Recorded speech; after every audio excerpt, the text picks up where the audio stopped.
Welcome back to another Indianapolis Colts Film Room.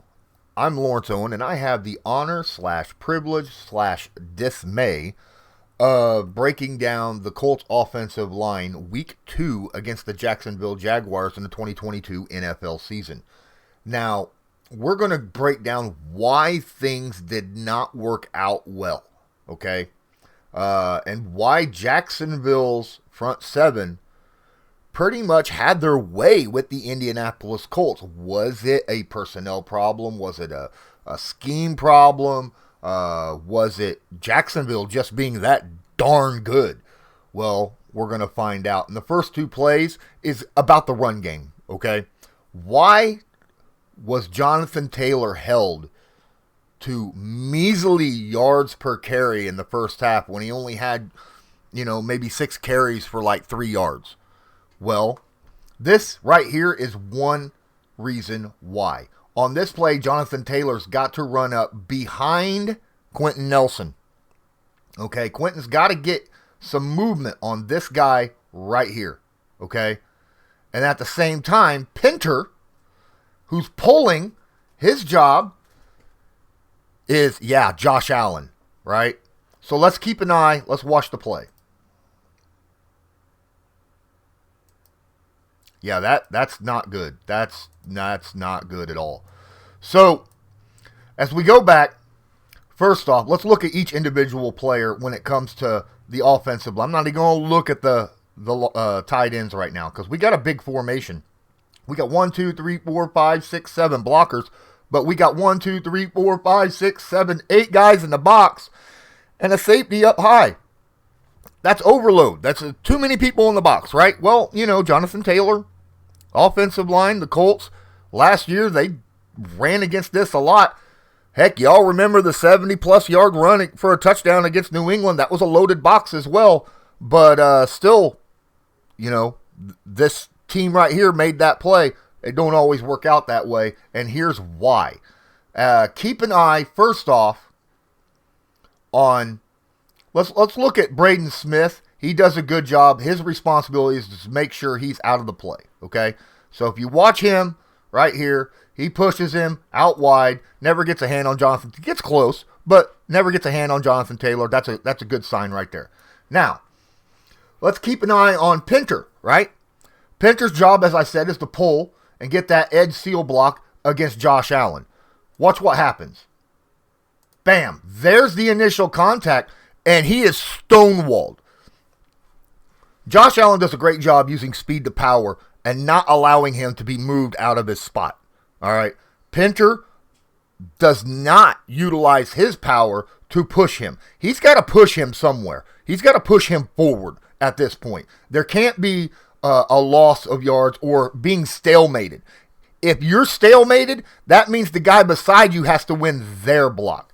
Now, let's go look and see what happens with the two studs right here that we have, well, what we consider studs, Ryan Kelly, Quenton Nelson. They got to win their blocks against their linemen, right? They got to win their blocks against their linemen. Watch what happens here. Immediately, they get the contact. That's good contact by both these guys. Good contact. Now, all they got to do is push a little bit. All they got to do is just push a little bit. Pryor does a good job coming up here, hitting number 33. But watch what happens slowly. All right? Boom! What is this? What is this? Defensive linemen immediately get their hands up underneath the helmets of Kelly and Quenton Nelson and push their head back. Right? Gets them with their heads pushed all the way back. That stonewalls an offensive lineman immediately. That's a stonewall. It's really difficult to get any kind of push when your head is pushed all the way back the way that is. The offensive linemen have to do a better job of using one arm to create separation, the other one to knock that stinking arm off of them. They got to do something in order to get that arm off of them, because if they don't, they ain't getting any push. And that's why, as you see him come up, bam, there's nothing here for Jonathan Taylor to run through. Nothing. There's supposed to be a hole here. If there was a hole here, there's a chance, because Pryor actually does a good job against the safety here, right? Does a pretty darn good job. He's got him blocked. If that was there, he'd be able to run through here. But there's nothing there. Now, there is another problem. As you see right here, this tight end is stuck behind. He's got to get out there and get a landing block on somebody. But he doesn't get through quick enough. All right. The tight end does not get out there quick enough to land the block. And yeah, Jonathan Taylor's hit for a loss. Just no movement right there on the offensive line whatsoever. So on this running play, you're going to see two things, okay?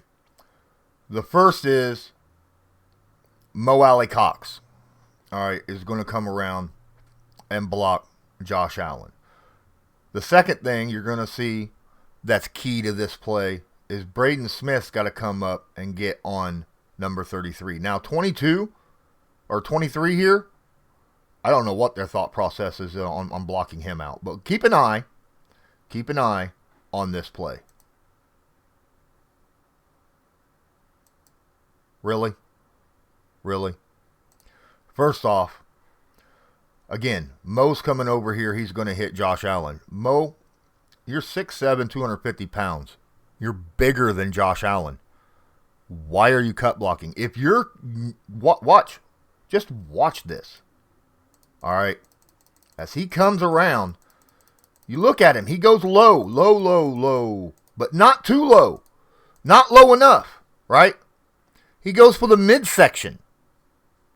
It almost looks like a spear. First off, why are you going low when you're bigger than him? Use your size. Block him up high like a traditional blocker, okay? Secondly, Josh Allen does a great job. He does exactly what he needs to do. He gets low, he stirs himself, sticks his hands out, and stops the momentum of Mo Alley-Cox, which completely stuns Mo Alley-Cox in place. And if you watch what happens to Mo in this play, he ends up on all stinking fours, and Josh Allen is able to wrap him up. Mo, if you tried to do a cut block, that was a poorly executed cut block. And at your size, you shouldn't be cut blocking anyhow. Now, let's go back. Keep an eye on Braden Smith. As Braden Smith comes up to get number 33, 33 does a good job of slipping inside rather than out. Now, that's what you want. Braden does a proper job here. Braden pushes him in with the pile. It makes it more difficult for that defender to get himself to slip out. But 33 does an amazing job on this play. Keeping an eye. It looks like he's down. Look. Looks like he's down and out of this play. But no. There he is. He's able to keep his feet, even though he's low, behind Braden Smith, and able to pop out at the last second and make the connection with Josh Allen in the hole. So, fact of the matter is, Braden Smith did his job properly on this one. Now, had Mo Alley-Cox blocked properly, 33 would have had no shot. Jonathan Taylor would have been through the hole already, right? Would have been through the hole. Now, 23 would have been a different story. I don't know what's going to go on there. But here's something that I noticed. At the handoff, what are we looking at? Jonathan Taylor sees the field. Well, this guy's blocked off. This guy's blocked off. You got a hole here, and you can run outside. Why is Jonathan Taylor cutting back to the original line when he sees a guy in the hole ready for him in the first place? Right? This is a situation where you need to use your field of vision, right? And go this way or out that way. You need to change your direction, okay? Sometimes the play is blown up as it's designed, and a running back needs to take it into his own hands, and instead of doing that, he runs right in to the teeth of the defense. So that's actually on Jonathan Taylor just as much as it is on Mo Alley-Cox. All right, now we're going to get into the passing game and how absolutely terrible Matt Pryor was in this game. Oh my goodness. Oh. All right. Strip sack. Josh Allen. Josh Allen was a freaking stud in this game. All right. Stud in this game. I'm going to call his name out practically the entire time.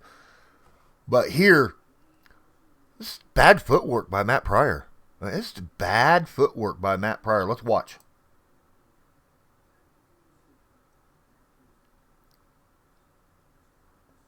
Oh. Ugh. God. Oh my goodness. It was like hot potato for everybody. Now, Matt makes one mistake. One mistake. And it cost him this strip sack. And it wasn't even, it was a slight, really quick oops mistake. A real quick oops mistake. All right, let's watch the play. Initially, good contact, wide base. You keep an eye. Everybody's legs are always spread apart wide. Why? Look how wide of a base Quenton Nelson has against number 95. Wow. So he's got a good base here, right? He's got a wide step, but watch. Watch. What is this? What is this? You done lost, bro. You done lost. You lost. There is no way. Right now, all your weight is on your outside foot. Josh Allen swipes your hands. You're beat. You now cannot adjust fast enough by pushing off your inside foot to get out to block him off. Because your feet are together and your weight is on your outside foot. Josh Allen has you beat. Bam. Done. It's over. Say goodnight. Matt Pryor, you can never put your feet together like that. Ever. That is terrible footwork. And until you get that fixed, you're not going to be able to block a guy who's got great edge pressure, who can run speed rushes. You're never going to beat those guys. You got to work on that. Hey guys, please smash that like button, hit subscribe if you're not subscribed, and tag that notification bell so that you're notified next time I go live. Don't forget, you can also share this video to your favorite social media, and please open up that description of the video. In there you find a link to my Patreon, which is only $5 a month. You get all of my content plus Patreon specific content, and of course my merch shop right here. Not very often I'm going to blame Quenton Nelson on stuff, but I'm telling you what, this right here, this play was on Quenton Nelson. All of it was on Quenton Nelson, and that makes me a little worried, okay?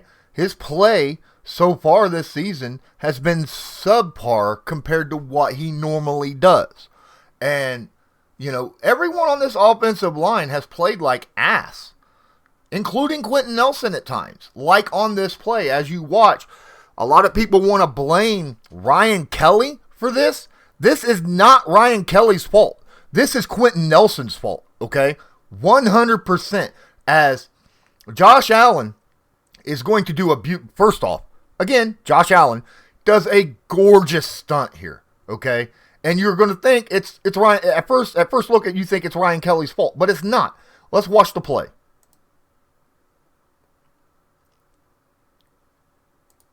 Nope, that is not on Ryan Kelly. At first look you think it is, but let's watch, okay?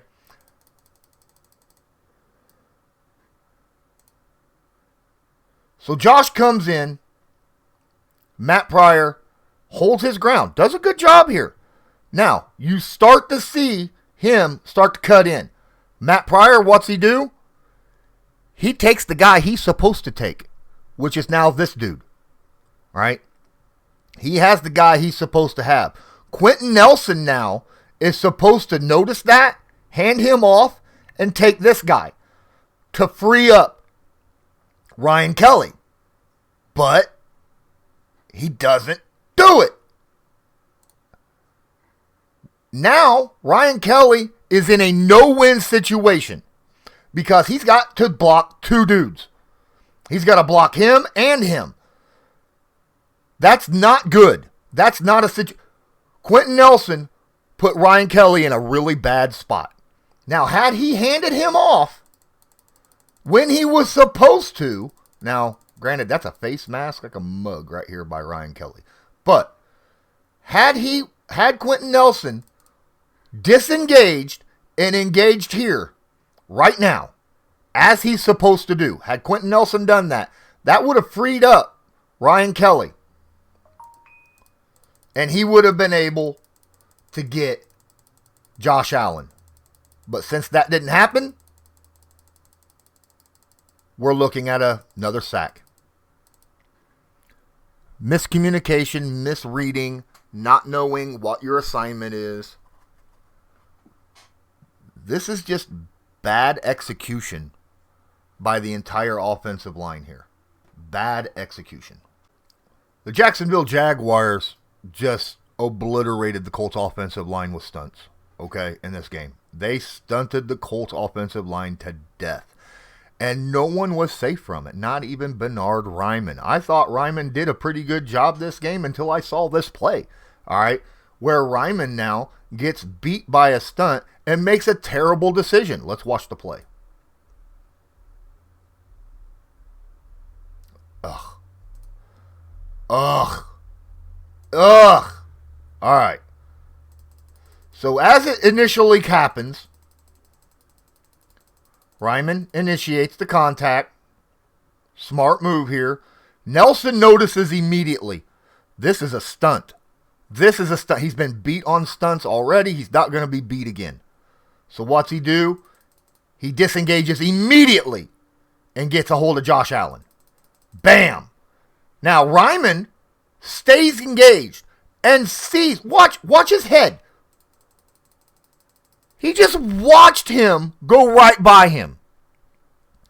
Now he's thinking, well, Nelson doesn't have the right angle for this. I'm going to stay here. He shouldn't have. He should have disengaged immediately and got the stunt. This guy, all right? The outside guy is yours, period. As soon as the guy next to you makes contact on a stunt, you need to disengage and go after the other guy, okay? Raimann doesn't do that. Just because he's got Quenton Nelson beat a little bit doesn't mean that if he would have disengaged right now and moved out towards him, it would have created enough space for Quenton Nelson to just push him out of the way, and Matt Ryan would have been able to step up into this pocket a little bit. Now, it's not a clean pocket. This dude's about to fall down, but he's still going to be able to step up and be out of the way of this situation, and he would have had a little bit more time. But because he stayed where he's at, he's sandwiched. Josh Allen fills this entire hole here. There's nowhere for Matt Ryan to run. Because Raimann stayed on his dude instead of going out and getting the stunt guy. And it ends up being a sack. Raimann, you're a rookie. That's a rookie mistake. You got to learn how to disengage for stunts so that other players on your team can do their job properly. So I'm not going to have this entire thing negatives, okay? This play right here is going to show you a positive aspect. Something that actually is good that I saw in this game with the offensive line. Believe it or not, there is a couple of those plays here. And on this one, they show you how to actually block a stunt perfectly. Perfectly, this offensive line blocks this stunt perfectly. And Danny Pinter does that job. And it's wonderful. And now, I'm not saying Pinter did a wonderful job the entire game. He just does a great job on this play right here. Now, let's watch the play.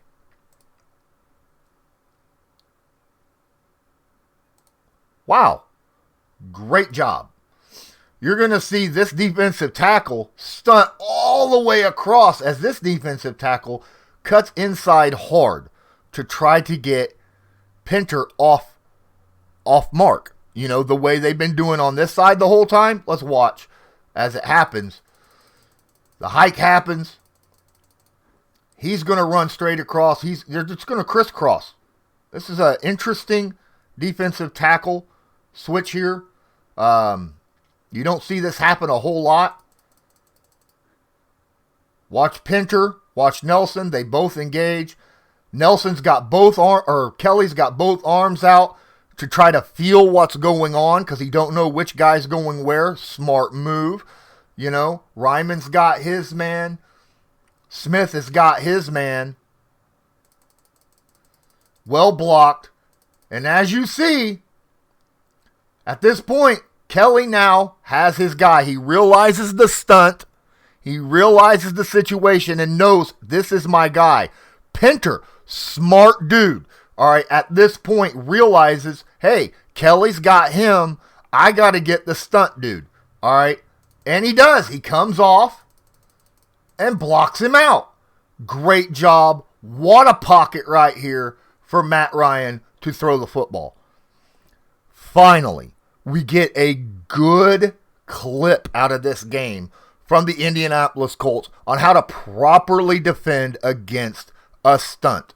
Now, I want to thank everybody for watching. Please don't forget to smash that like button. Hit subscribe if you're not subscribed. Tag that notification bell so that you are notified next time I go live or upload a video, which, of course, I'm going to have a lot of them this season, whether they are good or bad. Please share this to your favorite social media with that little red share button down there. And if you happen to want to be able to help donate, feel free to do so with the link shared in the description of the video. Until next time, I'm Lawrence Owen. This is Colts Law. And as usual, have a good one.